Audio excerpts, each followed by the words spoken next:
दोस्तों, आज की कहानी है सासू माँ हमारे बंटवारे में ननद जी को कुछ नहीं देंगे। दोस्तों, कहानी शुरू करने से पहले अगर आपने हमारे चैनल को सब्सक्राइब नहीं किया है तो सब्सक्राइब कर लीजिए ताकि आपके पास पहुंचे हर नया वीडियो। डिम्पल आज सुबह से ही बहुत खुश थी। आज बड़े दिनों बाद मायके जो जा रही थी। शहर में दूर पास के गांव में मायका है, पर बहुत जरूरी होता था।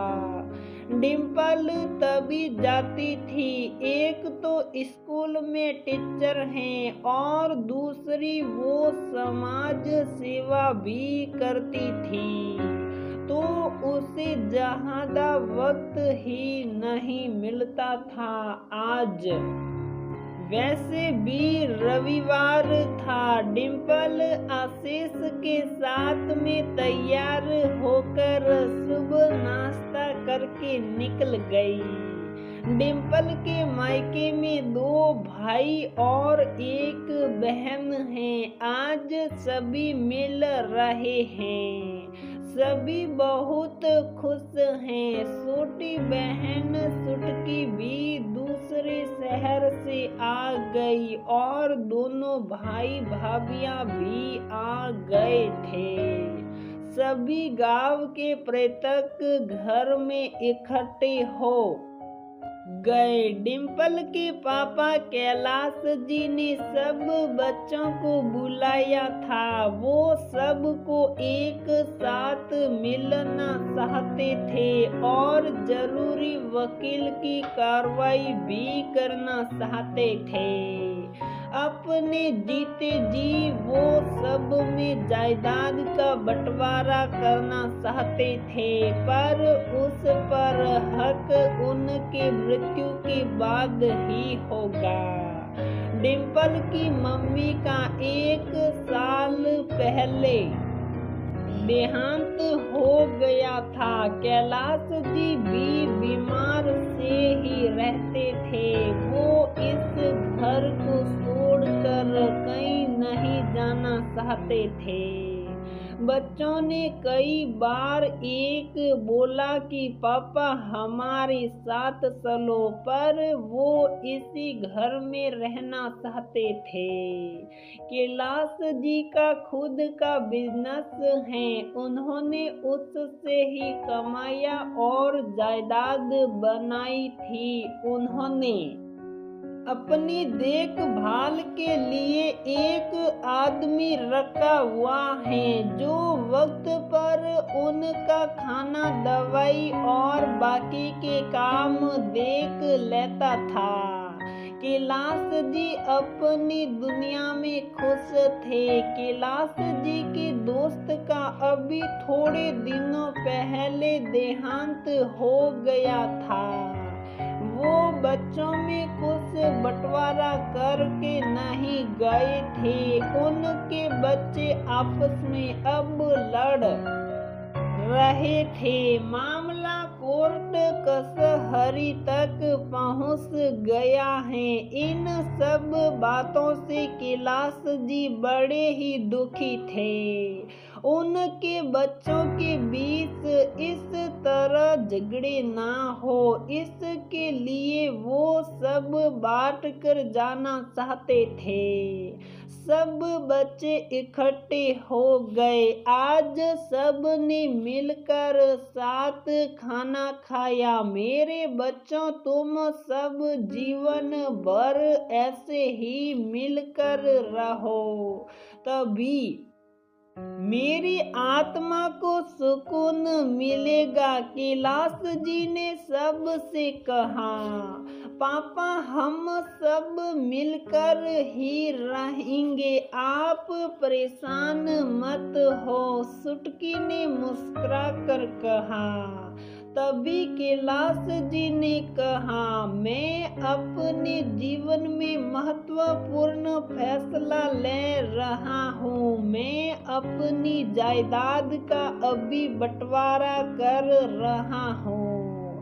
अपनी वसीयत बना रहा हूँ ताकि मेरे जाने के बाद कोई परेशानी ना हो और आपस में झगड़े भी नहीं हो। मैंने जीवन भर खुद कमाया है। मेरी जो भी संपत्ति है ये मेरी कमाई हुई है।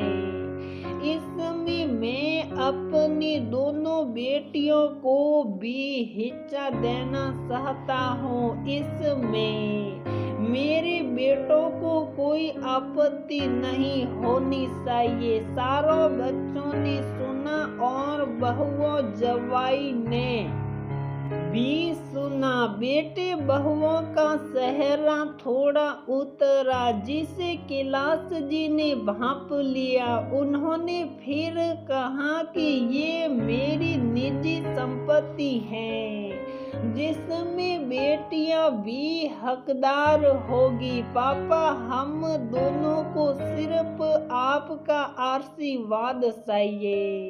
डिम्पल और सुटकी बोली, हमें आपकी जायदाद में हक नहीं चाहिए। यही तो मेरा आशीर्वाद है जो मैं देकर जाऊंगा। खाली हाथ तो आशीर्वाद भी नहीं लगता है।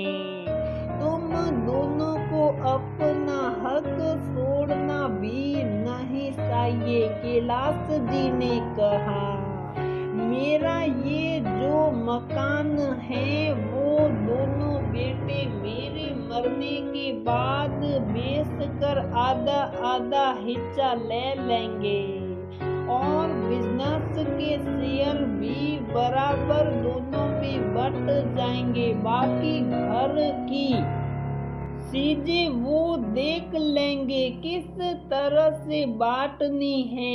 शहर में जो फ्लैट तुम्हारी माँ के नाम पर लिया था वो फ्लैट तुम दोनों बहनों का हुआ। उसकी दोनों हिस्सेदार होगी और उसे बेचकर तुम आधा आधा कर लेना। ननदों को शहर वाला फ्लैट और हमें गांव का ये घर में सुनते ही दोनों भाभियां भड़क गई। पापा जी, ये तो सरासर अन्याय है। आप भेदभाव कर रहे हैं। दोनों बहुएं सगी बहनें ही हैं जो दोनों बेटों के साथ ब्याही गई थी। बेटियों को कौन हिस्सा देता है? ये सब कानूनी पसड़े हैं पर लेता कोई नहीं है। सब बेटियां हस्ताक्षर करके छोड़ देती हैं। बड़ी बहू ने कहा, नहीं, मैं कोई अन्याय नहीं कर रहा हूँ। अपनी बेटियों को एक फ्लैट ही दे रहा हूँ। बाकी सब तुम्हारा है। तुम इस घर की लक्ष्मी हो। सास के गहने, बाकी चीजें, सब कुछ तुम्हारे हिस्से ही हैं और ये मेरी निजी संपत्ति है। मुझे हक है। मैं कुछ भी कर सकता हूँ, बिल्कुल तुम्हारे पिताजी की तरह। तुम्हारे पिताजी ने भी तो तुम दोनों बहनों को हिस्सा दिया था। तुम कैसे कह सकती हो कि बेटियों को कौन हिस्सा देता है? तुम दोनों ने भी हस्ताक्षर करके नहीं छोड़ा था और खुशी से ले लिया था। फिर मेरी बेटियां क्यों त्याग करे? तुम दोनों ने भी तो त्याग नहीं किया था। ये सुनते ही दोनों बहुएं चुप हो गई। कैलाश जी ने फिर कहा, जब 5 साल पहले तुम्हारे पिताजी ने तुम दोनों को अपनी जायदाद में हिस्सा दिया था, तब तो तुम खुश थी।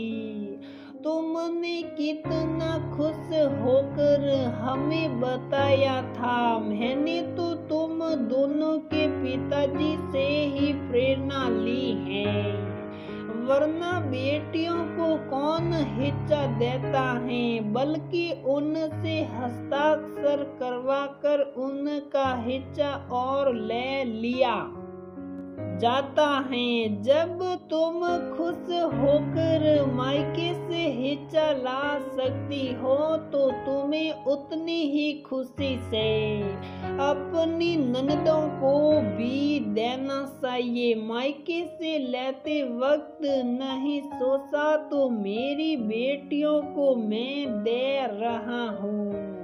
इसमें तुम दोनों के पति का 1 रुपया भी नहीं है। मायके से आए तो अच्छा लगता है, अब ननदों को देना है तो इतना बुरा क्यों लग रहा है। ये सुनकर दोनों बहुएं शर्मिंदा हो गई।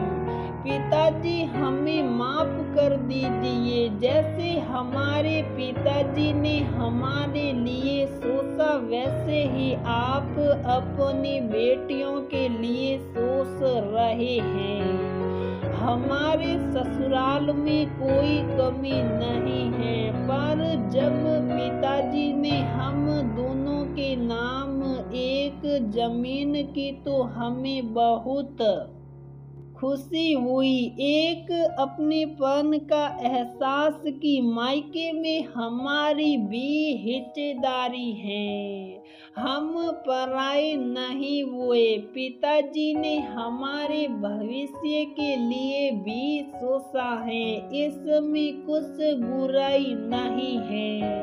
अच्छा हुआ आपने हमारे मन का मैल धो दिया। दोनों जीजियों से अब हमारे रिश्ते बने रहेंगे, हम कभी आपस में नहीं झगड़ेंगे। हमारे बीच हमेशा प्यार रहेगा। आपने हमारी आंखें खोल दी, हम आपके निर्णय का सम्मान करते हैं और आपकी भावनाएं भी समझते हैं। हर पिता को ऐसा ही करना चाहिए। ये कहकर बहुओं ने डिम्पल और सुटकी को गले लगा लिया। दोनों भाई भी समझ चुके थे। उन्होंने भी कैलाश जी से माफी मांगी। पूरा परिवार दिल से एक हो गया। कुछ समय बाद कैलाश जी की मृत्यु हो गई। उनकी वसीयत के अनुसार सब बंटवारे हो गए।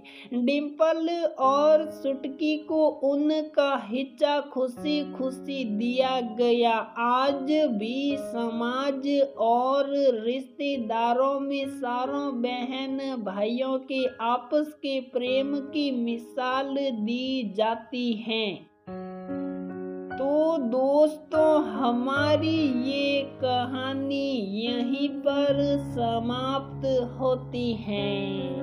अगर आपको हमारी ये कहानी पसंद आती है तो प्लीज वीडियो को लाइक करें, शेयर करें और हमारे चैनल को सब्सक्राइब जरूर करें।